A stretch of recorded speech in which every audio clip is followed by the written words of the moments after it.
lack of money when you say money don't grow on trees, right? How many ever heard people say you can't make money without money? All right, and I don't want to be somebody who talks at you. I like to talk with you. So somebody tell me some other things they've heard about money when they were growing up. Yes. Money is the, oh my God, money is the root of all evil. When I had to speak at the Friends Church that Michael knew, you know, we had this whole thing around Proverbs where it says a good man provides for his children's children. So that was the whole thing. When we hear about it says the love of money is the root of all evil, right? Not that the money. So we're going to talk about money matters. Now, the one thing that I do know is that when money can allow you to create wealth, and if you can create wealth, that means you will have the ability every single morning to get up and say, I can do whatever I want to do today. Now, a lot of you probably at that point right now, because I've heard of some of the success stories you had, but what kind of feeling is it when you wake up every morning and say, I can do whatever I want to do? Now, some psychologists in a book that I read called The Psychology of Money, these psychologists did this study. And they did a study about money. Anybody ever read this book before? I'm reading it. You're reading it now. But anyway, the psychologists in there tried to figure out what it was that made people happy. Now, everybody here wants to be happy, right? Everybody wants to be happy. So what makes people happy? Now, what these guys found out is that it was one common denominator that determined a person's health. And this is what they didn't find. It says more than your salary, more than the size of your house, more than the prestige of your job, control over doing what you want to do, when you want to do it, with the people that you want to do it, is the broadest variable of what makes people happy. See, sometimes we'll go by all of these things that we want to do to make us happy, when in effect, all we want to do is be in control. How many of you started your businesses to put yourself in control? Now, I would also tell you, I don't know if you read a book called Rich Dad, Poor Dad, but in Rich Dad, Poor Dad, he said some people start their own businesses that would allow them to have control, and then they find out sometimes that the business controls them. Have you found that? That the business controls them. Because when you start your business, you start that business and basically you're a sole proprietor. You know, you're doing all the work to yourself. But he talks about these 4 channels, and you want to be in this 4th channel where, in other words, you got, and it sounds like this is what Howard has systems and so forth in place, that the systems allows the work for you to the point that now you're not having to spend all your time and you can have some freedom. So anyway, if money is a vehicle to allow us to have freedom and flexibility, then how do I get from the standpoint of having this money or making this money and getting to the point where I want to have freedom in my life? And this is what I would say. And I want you to take this with you. Live life by design, not by default. Let me say it again. Live life by design, not by default. Now, what am I saying? Well, anybody got an idea what I'm saying when I say live by design versus default? Be intentional. What else? Have a plan. Have a plan and be intentional. So how do I get from where I am to the point where I can say I can do what I want to do every single day that I wake up? Now, there's a process, and the first one is you have to set a goal. Now, these are not new items. Every book you read, they tell you to do the same thing. But I know that these things work because I've actually had the opportunity to do them. It says, set a goal. Now, let me warn you about goals. Don't set your goals on someone else's expectation. And make sure when you put that goal together, it's based on your timeline, okay? But more importantly, it's based on those things that you want and not based on what someone else has. Let me give you an example. Once you guys start making a lot of money, which I know a lot of you already make a lot of money, and this has happened to me and friends that I had. You know, when you first start making money, if you grew up like I did where you didn't have a lot of money, I never tell people we were poor because we always had something to eat, right? But the whole attitude is we weren't poor, we just didn't have money. So when you first start making money, what have you got to do? You got to show people that you're successful. Have you seen that happen? So what have I got to do? As soon as I get my money, I got to go buy me a nice ride because I deserve it, right? I got to go buy me a nice house because I've been working hard and I deserve it. I got to go buy all the toys. But let me tell you one thing that I've learned about toys, and I've done these same things. But the thing about toys is, once you buy those toys, how many people have seen toys pay you any money? You go buy a nice car, did that car ever send you a check? You go buy, you're doing well in your business, you buy a house, you got a nice house, everybody come, oh, this is a great house. Now, it's hard for you not to be able to want those things because everyone wants those things. They think that's going to make them happy, but when you get those things, you find out, again, I wanted freedom and flexibility. So how do I set those goals? I want 4 areas you need to set those goals. You need to set them in an income goal. You got to have some savings goals, some spending goals, some investing goals. And you're going to let this stuff compound. And at the end of the day, I want you to be in a position where you're making money while you're sleeping. Did y'all hear what I said? How would it feel to make money while you're sleeping? Now, you're going to make enough money in your businesses to put you in that position. And from what I can gather, Howard and Michael and some of these guys, they're already there, but they're making money while they're sleeping. So the first thing is you're making this money.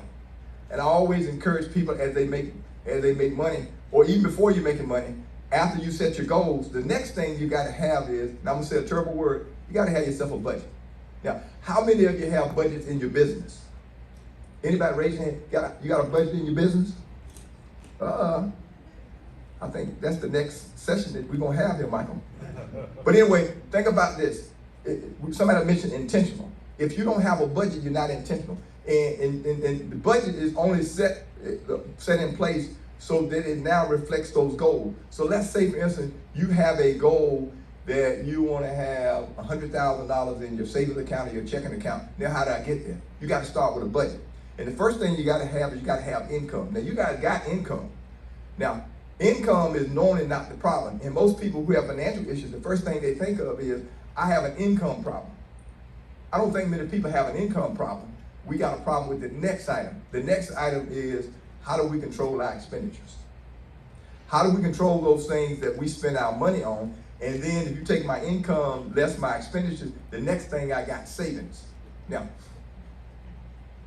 if you look at all the statistics, I've seen statistics where like 70% of all people in the United States don't have $400 to handle an emergency. And I read this in this book right here. It says one thing, it says, the difference between my income and my savings is my ego. Think about that. The difference between my income, so I'm making hundreds of thousands of dollars, but my expenses are more than that, so I don't have anything to save. Now, why are my expenses more than that? I got to have the toys. So now, what we're going to start doing is we're going to make the budget. We're going to have income, and I always will encourage you. I'm doing this in a compressed time. Is you want to have what we call multiple streams of income.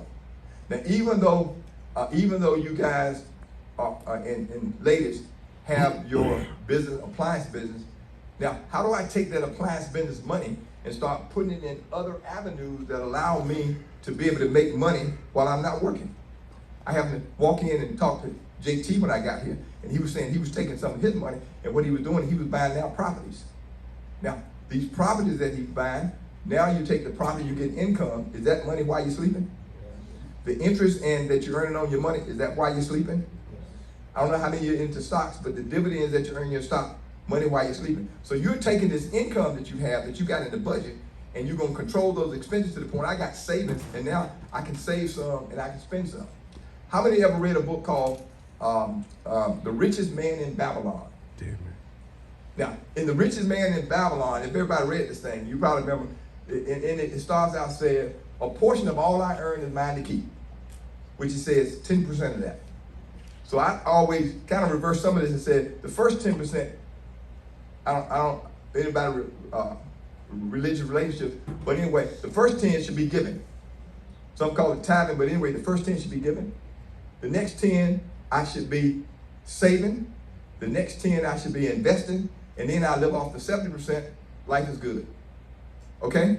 So now, but you got to control those spending, and then you talk about the investments. And the thing I like about investments is, investment continue to compound. Now, what you'll find out is you can't compound money, and you can't outwork money. When you have money in your savings account, that money is continuously working. You know what I found out about money that's different from everything else? Money doesn't go on vacations. They don't call in to work slick, not sick. It doesn't have to have benefit. None of those things that I would have to have if I had a regular business, does that money allow me to be able to do. But that money now allows me to be able to do very good things. Now, some people will say to you, and I heard money is the root of all evil. Some people will say, well, money is not everything. Anybody ever heard that expression? Money is not everything. Oh, money. But let me ask you this question. Money isn't everything. But one thing I know is everything that you care about needs money. If you want education for your kids, it needs money. If you have good health for your family, it needs money. If your church or religious organization needs money, it has to have money. Everything you care about needs money. So now what we want you to do is think about your mindset around money and saying, how do I allow money to work for me and allow me to have a lifestyle that allows me to do what I want to do when I want to do it. And so going back, we're going to set our goals. We're going to diversify income stream. We're going to control our expenses. We're going to save money, and from the saved money, we're going to invest some of that money. But it's also one other thing, before you start investing, two other things I want you to do with some of that saved money, okay? One thing is establish an emergency fund. Everyone should have at least a 3 to 6 months emergency fund that says, if something comes up, I have 3 to 6 months that I can have set aside to be able to sustain me. And then the other thing that you want to do with money is I also want to invest some of that money. And so those are the two things you want to do. But then again, when we talk about controlling expenditures, I'm just going to hit on this real quick because I want you to be able to ask some questions and spend more time than me talking. And that is handling credit cards. And the things that I mentioned about what my daughter does as a certified money coach is to work with people on their financial behaviors. And so one of them is if you're using credit cards that you don't pay off for every month, you're living beyond your lifestyles. Now, I'm not one who believes in this whole thing around scarcity, because my conversation with myself is not that I can't afford it. It is, how can I afford it? So now I'm in a creative stage of how I do that. But then again, we want to make money while we sleep. One other subject I want to talk about is around financial independence. And financial independence to me is where you have enough money coming in from residual sources that allow you to pay your bills. So if you might think you had to have millions of dollars, but in some cases, let's say if my bills every month is $3,000 a month, then if you got $3,000 a month coming in from residual sources, you're financially independent. In other words, you don't need to have a job or your business doesn't have to produce $3,000 if you make that to live off of. Now, I always go one step beyond that to what we call financial freedom. Financial freedom now allows me to do all the things of financial independence, but financial freedom also now allows me to take vacations. It allows me to spend more time with my family, to do those things I want to do as a part of financial freedom. And so I've kind of just laid out, how do I get to where I am now to how do I get to where I want to be, to the point that I can say, I live this, where you almost say, if I don't like what you're doing, you can go stuff it somewhere, right? Mm-hmm. But anyway, so I talked a lot. I just given you a framework because I can talk about this all day. But now let me just take some questions before I move on. Any questions on any of the stuff I've talked about? Any questions that you might have about money situations? Because I know this is a taboo subject to talk about. But just from the standpoint of not being able to give you a chance, I really like some interaction here. I thank you for coming. You expand on residual sources, having money that you can pay all your bills, but you're not working. Can you expand on some examples of residual sources? Absolutely.